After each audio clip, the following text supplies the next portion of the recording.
This story begins in Riga, Latvia, in the late 20s, when a young Jewish engineer was accused of murdering his father. This was Philip Halsman.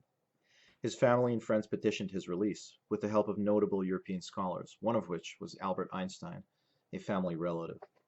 Halsman was released and moved to France, where he became a prominent fashion photographer, thanks to unique lighting style and for having sharp focus portrait images instead of the soft focus portraits which were popular at the time.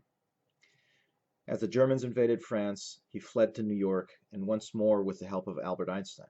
He later photographed the sad-faced Einstein in 1947. Prints of this photo recently sold for more than $30,000.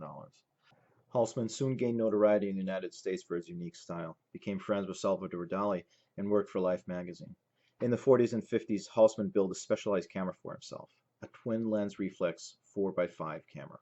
Peter Gallen started his career right around the same time as Halsman, and was too an acclaimed portrait photographer working for Playboy and Rolling Stone. He too started building his own cameras in the 60s, and just like Halsman, he had built a range of twin-lens reflex 4x5 cameras. These cameras became popular, and more than 600 were built in various models, sizes, and configurations. Gallen claimed this enabled him to maintain eye contact with his models while still looking at them through the camera, which is impossible to do with a conventional view camera. For the sake of this story, let's just assume that Gallen got his idea for this TLR wonder from Halsman and not the other way around. Gallen also designed and sold the Gallen Pocket View, an ultralight monorail camera design with limited features and very homemade finish, but with an extremely low weight and small size. This camera used mostly off-the-shelf hardware with some minor machined wood and metal bits, and though the name and design are recognized in some small circles, these never made it big. Cambo's mainstay for many years was the SC, the Super Cambo, a basic monorail camera design, the core of which was retained as the company moved on to newer and more advanced models, ultimately ending up with a very elaborate Cambo Master PC camera model. We'll get back to this one a little later. Cambo, the large format camera maker from Holland, also made its own twin lens reflex 4x5 camera, the TWR-54, which was more refined than either Halsman's or Gallen's cameras, real manufacturing finish and design. It was just less of a custom-made type of a thing. Calumet, originally called the Calumet Manufacturing Company, was a Chicago-based photo giant that started out as a sporting goods store that had a small sideline of selling cameras and grew in the 1950s to become the main business. Calumet, like Burke and James from the last review, mainly bought other people's and companies' designs and marketed them as their own.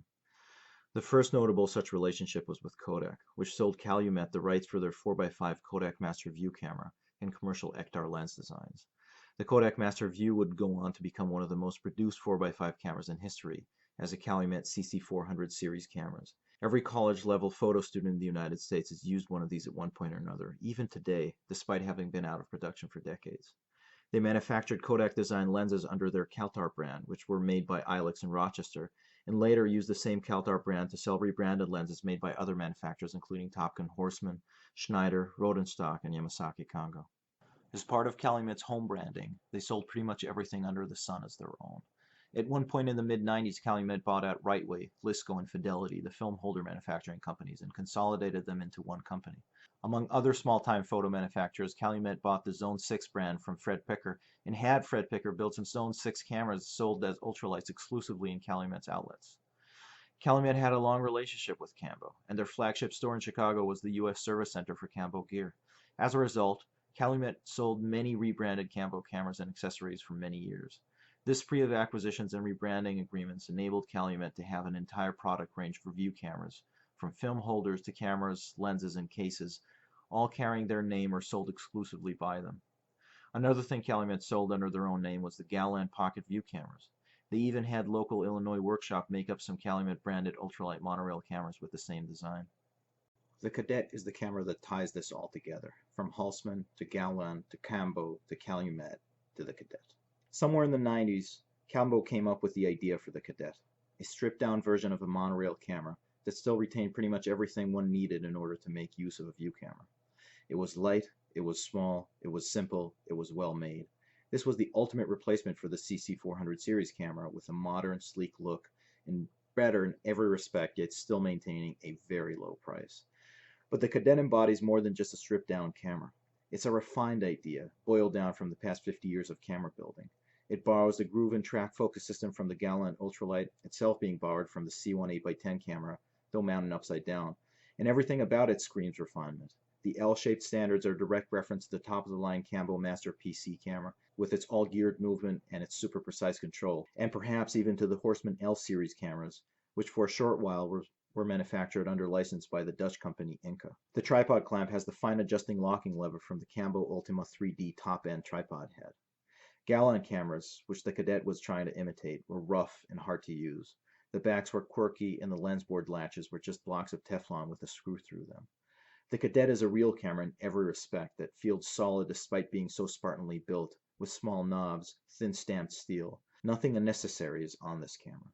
It fits perfectly into your hands, and every single thing about using it is purely intuitive. Calumet offered a trade-up program, which allowed anyone who bought a Cadet to upgrade to any other more expensive Cambo model in the future, with a 100% trade-in value against the Cadet, which in a sense meant that Calumet aimed the Cadet at the just starting out market segment who will soon outgrow this and come back to buy yet another home brand camera.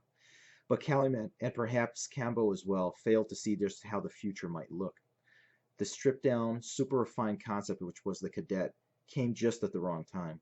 The digital revolution was afoot, and all this refinement, the pinnacle of 50 years of camera making, pretty much went down the drain.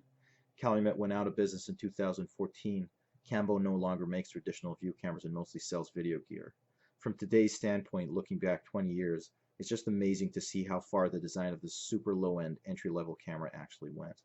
But this leaves us with the wonder of a camera, which offers so much with so little, which is worth infinitely more than the sum of its parts.